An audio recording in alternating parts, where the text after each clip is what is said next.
संकल्प लेकर काम किया कि हम देश की आधी आबादी यानी जो हमारी माताएं बहनें हैं उनको आत्मनिर्भर बनाकर समाज की मुख्य धारा में लाने का काम करेंगे। और तब से अनवरत चाहे महिला सशक्तिकरण के माध्यम से, गांव में महिला सेल्फ हेल्प ग्रुप के माध्यम से, अन्य विभिन्न नौकरियों में आरक्षण करके इस प्रदेश की जो हमारी महिलाएं और युवा हमारी बहनें हैं उन सबको कैसे आत्मनिर्भर बनाया जा सके, इसमें हमेशा उन्होंने अग्रणी भूमिका निभाने का काम किया।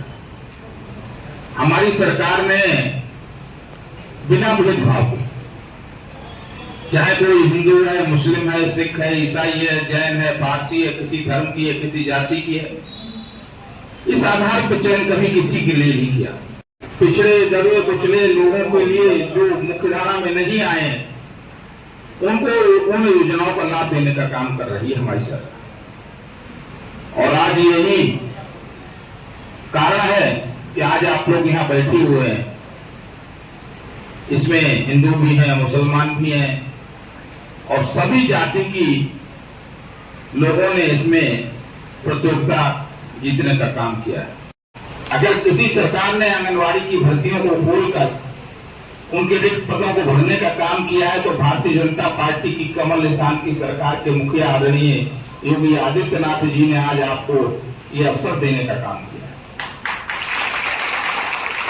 मैं एक बात पूछना चाहता हूं, जब हमारी सरकार बिना भेदभाव के, चाहे हिंदू है, मुसलमान है, चाहे किसी जाति का है, अगड़ा है, पिछड़ा है, अनुसूचित जाति का, अल्पसंख्यक का है, किसी के साथ भेदभाव नहीं कर रहे। हमने प्रधानमंत्री आवास देने का काम किया तो हिंदू मुस्लिम सभी जाति धर्म के लोगों को देने का काम किया। हमने किसान सम्मान निधि दी है तो एक एक जाति के हर व्यक्ति के लोगों को किसान सम्मान निधि दी है। हमने 5 लाख तक आयुष्मान कार्ड देने का काम किया जिससे 5 लाख रुपए का गरीब इलाज करें। हमने कहीं भेदभाव नहीं किया।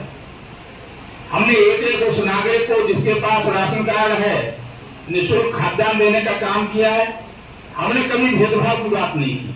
हमारी सरकार कभी भेदभाव के आधार पर काम नहीं कर रही, लेकिन कहीं ना कहीं आप लोग जरूर भेदभाव से वोट देने का काम करते हैं। जब इतनी अच्छी सरकार है लेकिन जब मौका आता है तो आप जाति के नाम पर बंटने का काम करते हैं। फिर आपको रिश्तेदारी याद आती है, फिर आपको अपनी जाति का प्रत्याशी दिखाई देने लगता है।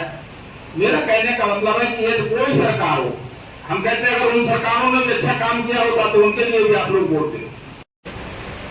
जो निष्पक्षता के आधार पे काम करते हैं, सबका साथ, सबका विकास, सबका विश्वास अर्जित करके एक संकल्प के साथ मजबूती देकर प्रदेश को मजबूत करने का काम कर रहे हैं, हमको भी सोचना चाहिए कि हम उनका साथ दें।